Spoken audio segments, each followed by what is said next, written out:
the whistleblower from Facebook. Did you see any of this from yesterday? No. They had this crazy whistleblower about Facebook before the Senate, and she was talking about how Facebook secretly watches, like they can target specific age groups. And in particular, she was saying Facebook was looking at 17 to 18-year-old girls, and if they delete a selfie, it might mean they're a little depressed. And they send that data to advertisers because they believe that when you're sad, you're more willing to buy something. Really? Yeah. And like she had this whole thing about it. Like it's insane, you know, and like they're just harvesting all the data. This was just yesterday? A day or two ago. Yeah. Yep. Wow. She's saying, and she's, you know, who knows? I feel like everyone lies when they're testifying, but she's saying that he, you know, Zuckerberg was lying under oath about all that years ago because they were worried about this back in 2018. Right. How they target people either individually to censor them or like large groups of people to see if they can sell to advertisers. Right. So that's just like one type of group, you know, the young teenagers, you know, women who seem depressed and they're like, well, they might need this new handbag. We're going to send this information to this so-and-so, and then they're going to get this ad now. And they're monitoring it that closely. That's crazy, dude. That's dark, dude. That is dark. That is very, very dark world. I don't want my kids to have social media. No, me neither. I don't want my kid to have a smartphone. Yeah, no, for sure. I'm going to give my kid like a telephone booth.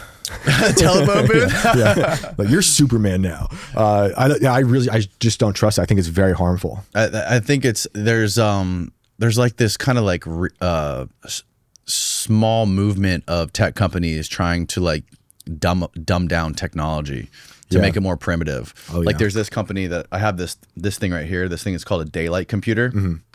It's basically like a computer / iPad. Yeah. And there's no blue light in it at all. I like that. So like the blue light like really fucks up the chemicals in your brain when you do it, and it's super addictive. It's like a dopamine slot machine, like when you're staring at a phone. And this thing has none of it. It's only like the red amber light. And it's like really good for reading. So like if I sit up at night and I like will read a PDF or read a Kindle book on this thing, I'm asleep within 30 minutes. Oh, that's awesome. I can't sit up and read, like with a Kindle or with a phone, you can sit up for hours and scroll through stuff. And next thing you know, it's 1 in the morning. I've been doing this.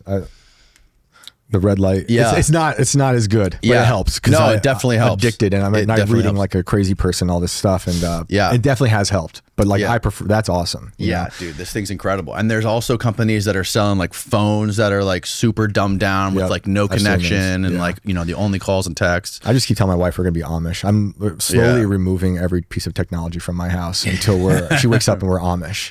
Like, welcome back to the past.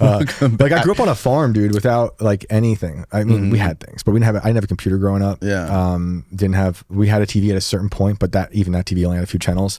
So I realize I have like weird Luddite capabilities like in me already, just from like not having air conditioning, not having internet, and like having to have special permission to like handwrite my essays to hand into school because they're like, oh, poor Shane doesn't have a computer to print out. So like my chicken scratch is now being handed in. And like I learned about computers way later than everyone else. Like obviously, you know, I go to friends' houses and be like, oh wow, that's cool. I can use Napster here or something. Yeah. I'm reading magazines and stuff, so I know what's going on. I wasn't completely under a rock, but pretty under a rock.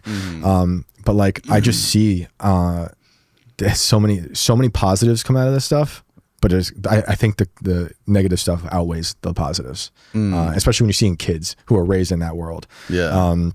And like, I think it's good that they're trying to dumb down technology and get it back to its core.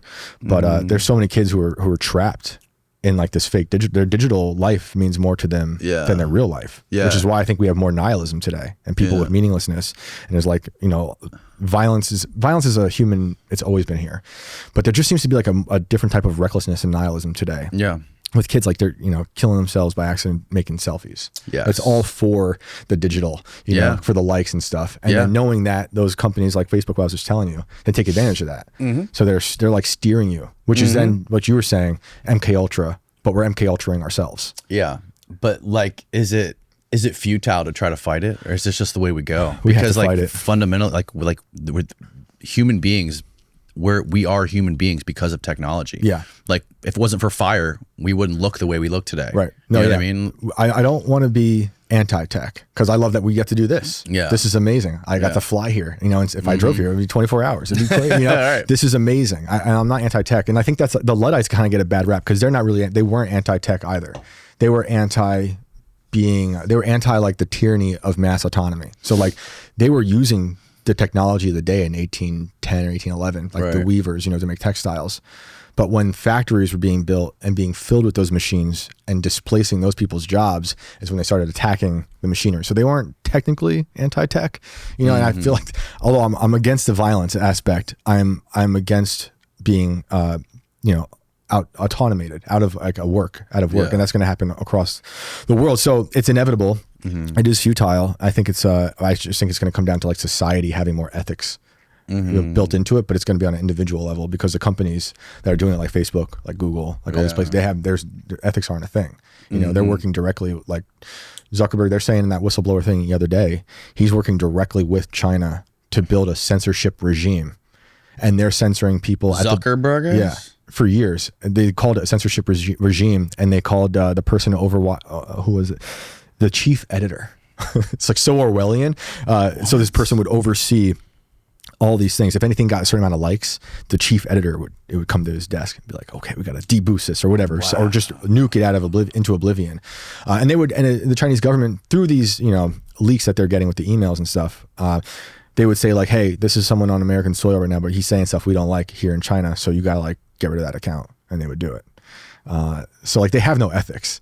And I think like Zuckerberg's a complete fraud. You know, when he has this rebrand lately, and it's like, I'm pro-Trump and I have a fro now. So unnatural. The chain. I understand. Like, yeah, he looks like Little Dicky, you know? Like, I don't buy a thing this guy says at all. I just like to read the comments of his interview with Rogan. It's so bad. I was cringing for him. I was like, when Rogan asked him about the bow and arrow, he's like, Rogan knows about his bows and arrows.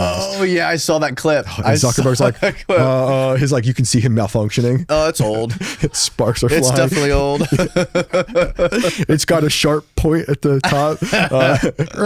But like, it's funny because people buy into it, because when it comes to politics, lately, everyone's so like, they want to be liked so bad by the people they think they hate. Like when it comes to like a rich, like wealthy, famous person, the right, who seems to be so against it lately, the second Elon or Zuckerberg does a rebrand, they're like, we love him, they share great memes, and he like surfs and wears American flags. But like Zuckerberg is a straight up liar. That's not surfing. He's doing that whatever he's doing. What fucking electronic foil board like a dork. Stupid. That video is ridiculous.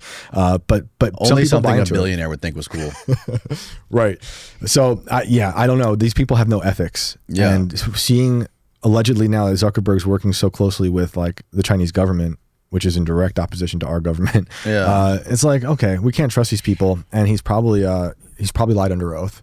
And I think that kind of extends to all these guys who are running the government currently.